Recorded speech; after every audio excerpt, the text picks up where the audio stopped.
নমস্কার বন্ধুরা, আজ আমি আবারও চলে এসেছি একটি নতুন রেসিপি নিয়ে। আজ আমি একটা স্ন্যাক্স বানাবো। তো এই স্ন্যাক্স বানাতে আমার লাগবে এঁচড়। আমি এখানে এঁচড় কেটে নিয়ে এসেছি, আর সঙ্গে দুটো আলু নিয়েছি। দেখুন, এগুলো আমি সেদ্ধ করে নেব। তো চলুন দেখি কিভাবে বানানো যায়। তো আমি এখানে আলু আর এঁচড় গুলো একটা প্রেসারের মধ্যে সেদ্ধ করে নেব, সামান্য একটু হলুদ দিয়ে। আর দিয়ে দিলাম হলুদ, আর লাগিয়ে দিলাম। এটা আমি সিটি মেরে নেব। আমি এগুলো প্রেসার থেকে বার করে নিয়ে এসেছি, এটা ঠান্ডাও হয়ে গেছে। এবার এগুলো আমি হাত দিয়েই ম্যাশ করে নেব। এরকম করে আমায় ম্যাশ করতে হবে। আপনারা চাইলে ম্যাশার ব্যবহার করতেই পারেন, তবে আমি হাত দিয়ে আলু আর এঁচড়গুলোকে ম্যাশ করে নেব। দেখুন, হলুদ দিয়ে সেদ্ধ করাতে এগুলোর কষটা কেটে গেছে। এই জন্য এঁচড় হলুদ দিয়ে সেদ্ধ, এঁচড় বা মোচা এগুলো হলুদ দিয়ে সেদ্ধ করলে কি হয়, এর কষগুলো কেটে যায়। তো এই জন্য আমি তখন হলুদটা দিয়েছিলাম, নুনটা ব্যবহার করিনি। তো দেখুন, আমি এটা হাত দিয়েই ম্যাশ করে নিলাম। আমার মনে হয় হাত দিয়ে করলে বেশি ভালো হয়, ওই জন্য আমি হাতা বা ম্যাশার কোনোটা ব্যবহার করিনি। তো এটা এরকম হয়েছে, দেখুন। আমি কিছু চিংড়ি মাছ নিয়ে এসেছি, চিংড়ি মাছগুলো ধুয়ে নিয়ে এসেছি। এবার এটা আমি নুন আর হলুদ দিয়ে ম্যারিনেট করে রেখে দেব। এখন থাক এটা। আমি কড়াই বসিয়ে দিয়েছি, কড়াইতে সর্ষের তেল দিয়ে দিলাম। আমার এটা ম্যারিনেট করা হয়ে গেছে। এদিকে আমার তেলটাও গরম হয়ে গেছে। এবার আমি চিংড়ি মাছগুলো তেলের উপরে ছেড়ে দেব।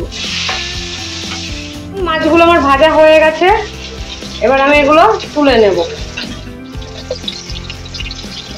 এই তেলে আমি দিয়ে দেব কাঁচা লঙ্কা কুচনো, আর দিয়ে দেব জিরে ফোড়ন, দিয়ে দেব আদা বাটা, দিয়ে দেব ধনের গুঁড়ো। এবার দিয়ে দেব আমি টমেটো, দিয়ে দেব নুন, দিয়ে দেব হলুদ, দিয়ে দেব একটু লঙ্কার গুঁড়ো। আপনারা যেরকম ঝাল খাবেন সেই অনুযায়ী দেবেন। দিয়ে দেব চিনি। আমার এঁচড় আর আলুগুলো আমি ম্যাশ করে রেখেছি, দেখুন। এবার আমি এর মধ্যে আলু আর এঁচড়গুলো দিয়ে দেব। এবার আমি এটা ভালো করে কষিয়ে নেব।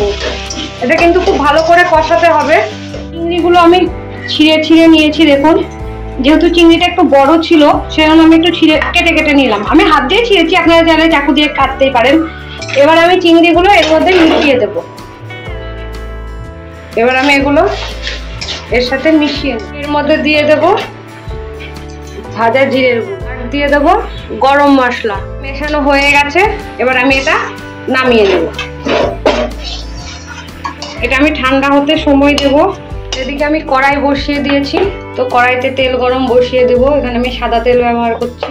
এখানে আমি ডিম নিয়ে নিয়েছি, ডিমটা আমি ফেটিয়ে নেব। দুটো ডিম আমি নিয়েছি, দুটো ডিম নিচ্ছি। এখানে আমি দিয়ে দেব ব্ল্যাক সল্ট, সামান্য গোলমরিচের গুঁড়ো। আমি ফেটিয়ে নেব।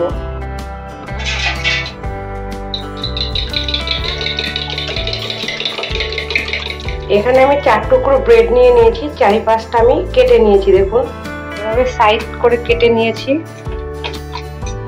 আপনারা চাইলে নাও কাটতে পারেন, অসুবিধা নেই। রুটিগুলোকে একটু আমি জল দিয়ে, হালকাভাবে জল দিয়ে একটু ভিজিয়ে নেব। ভিজালে আমার সুবিধা হবে রোল করতে, সেই জন্য আর কি জল দিয়ে ভেজানো। জাস্ট অল্প করে জল দিয়ে ভিজিয়ে নেব। এবার আমি পুরগুলোকে এভাবে রোল করে নেব।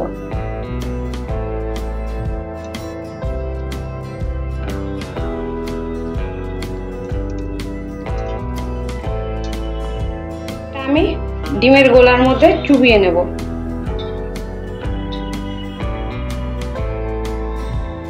ব্রেড ক্রাম্বসটা দিয়ে দেবো। আপনারা চাইলে ডবল কোটও করতে পারেন। ডবল কোট করলে একটু মুচমুচে বেশি হবে। একটা আমার তৈরি হয়ে গেল। এবার আর একটা তৈরি করব।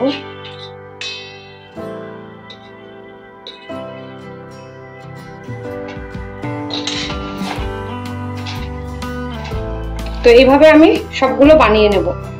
আমার 4টে বানানো হয়ে গেছে। এবার আমি তেলটাও গরম হয়ে গেছে, একটা একটা করে ছেড়ে দেব।